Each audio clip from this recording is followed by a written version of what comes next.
Welcome to ട്രൈഡു. നമുക്ക് ഇന്നത്തെ ഗോൾഡിന്റെ പ്രൈസ് മൂവ്മെന്റ് അനാലിസിസ് ഒന്ന് നോക്കാം. അതിനുവേണ്ടി എടുത്തിരിക്കുന്നത് വൺ ഡേ ചാർട്ടാണ്. വൺ ഡേ ചാർട്ടിലെ പ്രധാനപ്പെട്ട ഏരിയാസ് മാർക്ക് ചെയ്യേണ്ടതുണ്ട്. ആദ്യമായിട്ട് മാർക്ക് ചെയ്യുന്നത് ഒരു സപ്പോർട്ട് ഏരിയ ആണ്. ഈ ഏരിയയിലേക്ക് നോക്കിയാൽ കാണാം, ആദ്യം മൾട്ടിപ്പിൾ ടൈം വന്നിട്ട് മാർക്കറ്റ് റെസിസ്റ്റൻസ് എടുത്തു, 1 2, പിന്നെ അതിനെ ബ്രേക്ക് ചെയ്ത് വീണ്ടും സപ്പോർട്ട് എടുത്തിട്ടുണ്ട്. അപ്പൊ ഈ ഒരു ഏരിയ വളരെ ഇമ്പോർട്ടന്റ് ആയ ഒരു സപ്പോർട്ട് ഏരിയ ആയിട്ട് വർക്ക് ചെയ്യാനുള്ള സാധ്യത കാണുന്നുണ്ട്. എനിവേ നോക്കിയാൽ കാണാം, മാർക്കറ്റ് അവിടെ നിന്ന് സപ്പോർട്ട് എടുത്തിട്ട് വളരെ സ്ട്രോങ് ആയിട്ട് മുകളിലോട്ട് പോയിക്കൊണ്ടിരിക്കുകയാണ്. ഇന്ന് മാർക്കറ്റ് ഒന്ന് ഓപ്പൺ ചെയ്ത് കഴിഞ്ഞതിന് ശേഷം ഒന്ന് താഴോട്ടേക്ക് വരാനുള്ള ഒരു ശ്രമം നടത്തുന്നുണ്ട്.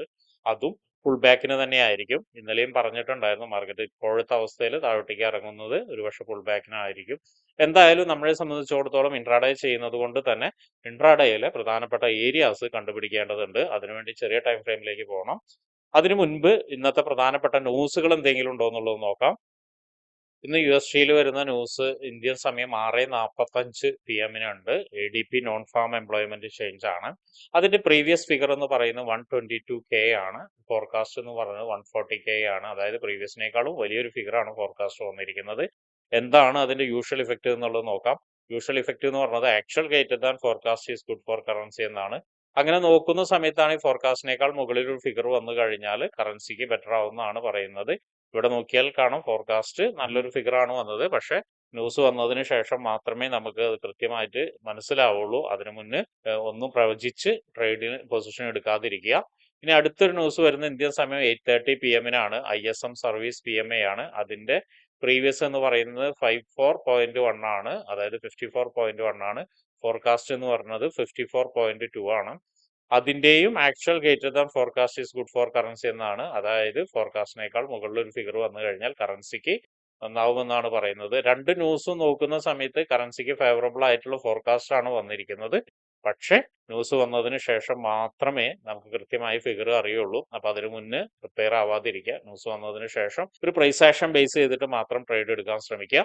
ഇനി നമുക്ക് ചാർട്ടിലോട്ട് പോവാം.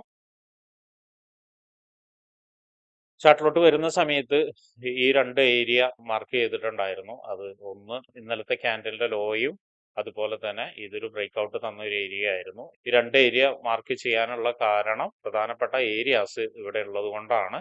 ഇപ്പോൾ 1 അവറിന്റെ ചാർട്ടിലാണ് നിൽക്കുന്നത്. നോക്കിയാൽ കാണാം, ഇതൊരു സപ്പോർട്ട് ഏരിയ ആയിട്ട് ആക്ട് ചെയ്യാനുള്ള സാധ്യത വളരെ കൂടുതലാണ്. കാരണം ഇവിടെ നിന്ന് നല്ലൊരു ബ്രേക്ക് കിട്ടി മുകളിലോട്ട് പോയി മാർക്കറ്റ്. അപ്പൊ ഈ ഒരു ഏരിയനെ സപ്പോർട്ടായിട്ട് എടുക്കുന്നുണ്ട്. ഇനി അതിൽ തന്നെ ഒരു ഇംബാലൻസ് ഉണ്ട്. ഓൾറെഡി സപ്പോർട്ട് ഉള്ളത് കൊണ്ടാണ് ഇംബാലൻസിനെ മാർക്ക് ചെയ്യാത്തത്. ഇനി താഴോട്ടേക്ക് വരുന്ന സമയത്ത് നേരത്തെ മാർക്ക് ചെയ്ത ഡേ ചാർട്ടിൽ മാർക്ക് ചെയ്ത ഇതിലൊക്കെ നോക്കിയാൽ കാണാം, ഇവിടെ ഒരു ഇംബാലൻസ് ഉണ്ട്. ഇന്നലെ അതിന്റെ തൊട്ടടുത്ത് വന്നിട്ടാണ് കയറി പോയിരിക്കുന്നത്. ഒരു ചെറിയൊരു ഇംബാലൻസ് ആണ്. അതുപോലെ ഇവിടെ ഓൾറെഡി ഇംബാലൻസ് എടുത്തു വന്നതാണ്.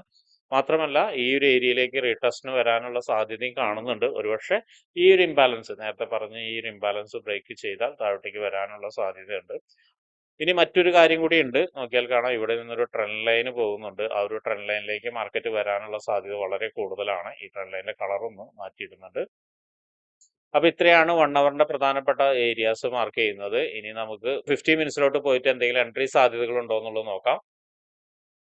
50 മിനിറ്റ്സിലോട്ട് പോകുന്ന സമയത്ത് ഇവിടെ നിന്ന് ഒരു ട്രെൻഡ് ലൈൻ ഉണ്ടായിരുന്നു. ആ ട്രെൻഡ് ലൈൻ ബ്രേക്ക്ഔട്ട് സംഭവിച്ചിട്ടുണ്ട്. നോക്കിയാൽ കാണാം, ഇപ്പൊ ഒരു ട്രെൻഡ് ലൈൻ ബ്രേക്ക്ഔട്ട് സംഭവിച്ചിട്ടുണ്ട്.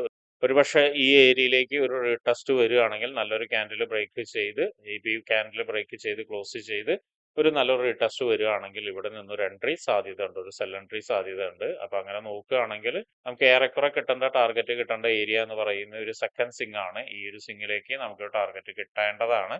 അതും കഴിഞ്ഞ് ബ്രേക്ക് ചെയ്ത് കഴിഞ്ഞാൽ നേരത്തെ പറഞ്ഞ ഒരു സപ്പോർട്ട് ഏരിയയിലേക്ക് മാർക്കറ്റ് ഇറങ്ങാനും ഈ ഒരു ട്രെൻഡ് ലൈനെ റെസ്പെക്ട് ചെയ്യാനുള്ള സാധ്യത വളരെ കൂടുതലാണ്. ഇനി ഇവിടെ നിന്ന് ഒരു കാര്യം കൂടി ശ്രദ്ധിക്കേണ്ടത്, താഴോട്ടേക്ക് ഇറങ്ങുകയാണെങ്കിൽ ഈ ഒരു ഏരിയ, അതായത് 2820യും അതുപോലെ തന്നെ 2814 ഇതിന്റെ ഇടയിലേക്ക് മാർക്കറ്റ് ഇറങ്ങി വരികയാണെങ്കിൽ നല്ലൊരു ഓപ്പർച്യൂണിറ്റി ഉണ്ട്. അത് എങ്ങനെയാണെന്നുള്ളത് നമുക്ക് നോക്കാം. അതിനുവേണ്ടി ഇവിടെ നിന്നിട്ട് നമ്മൾ ഫിബനാച്ചി എടുത്ത് നോക്കി കഴിഞ്ഞാൽ കാണാം, ഈ ഒരു ഏരിയയുടെ പ്രത്യേകത എന്ന് പറയുന്നത് 61ന്റെയും 78ന്റെ ഇടയിലാണ്. റീടെസ്റ്റ് ചെയ്യാത്ത ഒരു ഏരിയയും കൂടിയാണ്. അപ്പൊ ഇവിടേക്ക് വരുന്ന സമയത്ത് മാർക്കറ്റ് ഒരുപക്ഷെ നല്ല രീതിയിൽ ഒന്ന് റിയാക്ഷൻ തന്നേക്കാം. പക്ഷെ അതിനു മുന്നേ ശ്രദ്ധിക്കേണ്ട ഒരു കാര്യമുണ്ട്. നോക്കിയാൽ കാണാം, ഇവിടെ മൾട്ടിപ്പിൾ ടൈം മാർക്കറ്റ് വന്ന് റിജക്ഷൻ തന്നിട്ട് ബ്രേക്ക്ഔട്ട് തന്നതാണ്. അപ്പൊ ഈ ഒരു ഏരിയനെ 50 മിനിറ്റ്സിന്റെ സപ്പോർട്ടായിട്ട് മാർക്ക് ചെയ്തിടുന്നുണ്ട്. എക്സ്പെഷ്യലി ഈ ഒരു ഏരിയയിൽ നോക്കിയാൽ കാണാം, പല തവണ മാർക്കറ്റ് വന്നിട്ട് ഇവിടെ വന്ന് പല തവണ മാർക്കറ്റ് വന്നിട്ട് മൾട്ടിപ്പിൾ ടൈം വന്ന് റെസിസ്റ്റൻസ് എടുത്തിട്ട് പിന്നെ ഒരു ബിഗ് ബ്രേക്ക് ഔട്ട് തന്നതാണ്. അപ്പോൾ ഒരു പക്ഷേ ഈ ഒരു ഏരിയയിലേക്ക്, അതായത് നേരത്തെ ഇന്നലെയും മറിച്ചു വെച്ചിട്ടുണ്ടായിരുന്നു, ഈ ഒരു ഏരിയയിലേക്ക് വരാനുള്ള സാധ്യതയും കൂടി ഉണ്ട്. അപ്പോൾ എൻട്രി സാധ്യതകൾ എന്ന് പറഞ്ഞു കഴിഞ്ഞാൽ ഇപ്പം ലേറ്റസ്റ്റ് ആയിട്ട് വരച്ച 50 മിനിറ്റ്സിന്റെ ഈ ഒരു സപ്പോർട്ട് ഏരിയ, ഇംബാലൻസിന്റെ തൊട്ട് മുകളിലുള്ള ഒരു സപ്പോർട്ട് ഏരിയയിലേക്ക് വരികയാണെങ്കിൽ ഇവിടെ നിന്നൊരു കൺഫർമേഷൻ കിട്ടുകയാണ്, നല്ലൊരു ക്യാൻഡിലോട് കൂടിയിട്ട് ഒരു കൺഫർമേഷൻ കിട്ടുകയാണ്, മുകളിലോട്ട് ഒരു കൺഫർമേഷൻ കിട്ടുകയാണ്, ബുള്ളിഷ് ക്യാൻഡിൽ, ഇതുപോലെയുള്ള ബുള്ളിഷ് ക്യാൻഡിലുകൾ കൺഫർമേഷൻ കിട്ടുകയാണെങ്കിൽ നമുക്ക് ഇവിടെ നിന്നൊരു ബൈ എൻട്രി എടുക്കാം. മാക്സിമം ബൈ എൻട്രി എടുക്കേണ്ടത് എപ്പോഴും ഈ ഒരു ഇതിന്റെ മുകളിലായിരിക്കണം, ഈ ഒരു സപ്പോർട്ട് ഏരിയയുടെ മുകളിലായിരിക്കണം ബൈ എൻട്രി എടുക്കേണ്ടത്. വലിയൊരു കൺഫർമേഷൻ കിട്ടുകയാണെങ്കിൽ ആ ഒരു ബൈ എൻട്രി എടുക്കാം. അങ്ങനെയാണെങ്കിൽ വീണ്ടും ഇന്നത്തെ ഒരു ഹൈയിലേക്ക് എക്സ്പെക്ട് ചെയ്യാം. ഈ ഒരു ലെവൽ വരെ 2850 വരെ നമുക്ക് എക്സ്പെക്ട് ചെയ്യാവുന്നതാണ് ടാർഗറ്റ്. ഇപ്പൊ നേരത്തെ പറഞ്ഞ പോലെ തന്നെ ഈ ട്രെൻഡ് ലൈനെ റെസ്പെക്ട് ചെയ്യാൻ വേണ്ടിയിട്ട് മാർക്കറ്റ് വരികയാണ്. ഇവിടെ നിന്ന് മറ്റൊരു കൺഫർമേഷൻ, നല്ലൊരു കൺഫർമേഷൻ കിട്ടുകയാണെങ്കിൽ അവിടെ നിന്നും എൻട്രി ഉണ്ട്. അപ്പോഴും ശ്രദ്ധിക്കേണ്ട കാര്യം എന്ന് വെച്ചാൽ ഇവിടെ ഒരു റെസിസ്റ്റൻസ് ക്രിയേറ്റ് ചെയ്തിട്ടുണ്ടായിരിക്കും മാർക്കറ്റ് ഇറങ്ങി വരുന്ന സമയത്ത്. ആ ഒരു റെസിസ്റ്റൻസിലേക്ക് ആയിരിക്കണം ടാർഗറ്റ് വെക്കേണ്ടത്. അപ്പൊ 2 എൻട്രി ആയി. അവിടെ നിന്നും നേരത്തെ പറഞ്ഞ പോലെ തന്നെ വലിയൊരു ക്യാൻഡിൽ ബ്രേക്ക് ഔട്ട് കിട്ടുകയാണെങ്കിൽ 2850 വീണ്ടും കടന്നു പോവാം. ഒരു പക്ഷേ 2860, 70 ഒക്കെ എത്താനുള്ള ഒരു സാധ്യതയും കൂടി കാണുന്നുണ്ട്. 60 മിനിമം എത്തണം, അതാണ് വിശ്വസിക്കുന്നത്. ഇനി മറ്റൊരു എൻട്രി സാധ്യത എന്ന് പറയുന്നത് ഇതുപോലെ വലിയൊരു ബ്രേക്ക് ഔട്ട് താഴോട്ടേക്ക് തരികയാണ്.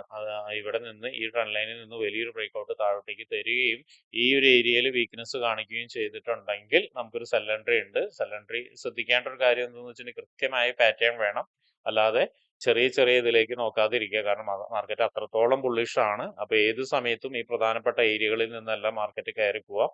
അപ്പൊ ഈ സെൽ എൻട്രി എന്ന് പറയുന്നത് ഈ ഒരു ഏരിയയുടെ താഴെയാണ് സെൽ എൻട്രി വരുന്നത്. അങ്ങനെയാണെങ്കിൽ ഈ ഇംബാലൻസ് വരെ കിട്ടേണ്ടതാണ്.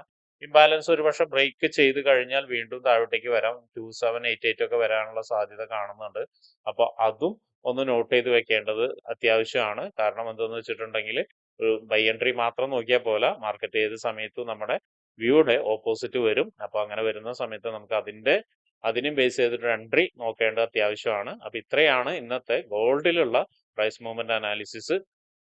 അപ്പൊ ഇങ്ങനെയുള്ള കാര്യങ്ങളൊക്കെ നിങ്ങൾക്ക് പഠിക്കാൻ താല്പര്യമുണ്ടെങ്കിൽ ട്രേഡ് റൂട്ടുമായിട്ട് ബന്ധപ്പെടാം. അത് ഫ്രീ ആയിട്ട് ട്രേഡിങ്ങിന്റെ കാര്യങ്ങളൊക്കെ നിങ്ങൾക്ക് പഠിക്കാവുന്നതാണ്.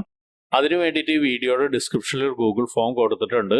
ആ ഗൂഗിൾ ഫോം കൃത്യമായി വായിച്ച് അതിലുള്ള കണ്ടീഷൻസ് ഒക്കെ ഓക്കെ ആണെങ്കിൽ മാത്രം ഫിൽ ചെയ്യുക. അതോടൊപ്പം തന്നെ ഡിസ്ക്രിപ്ഷനിലുള്ള വാട്സപ്പ് ചാനലിൽ നിങ്ങൾക്ക് ജോയിൻ ചെയ്യാവുന്നതാണ്. അവിടെ ട്രേഡ് റൂട്ടിന്റെ അപ്ഡേറ്റ്സ് ലഭിക്കുന്നതാണ്. അപ്പൊ എല്ലാവർക്കും ഇന്നൊരു പ്രോഫിറ്റബിൾ ഡേ ആവട്ടെ എന്ന് ആശംസിക്കുന്നു.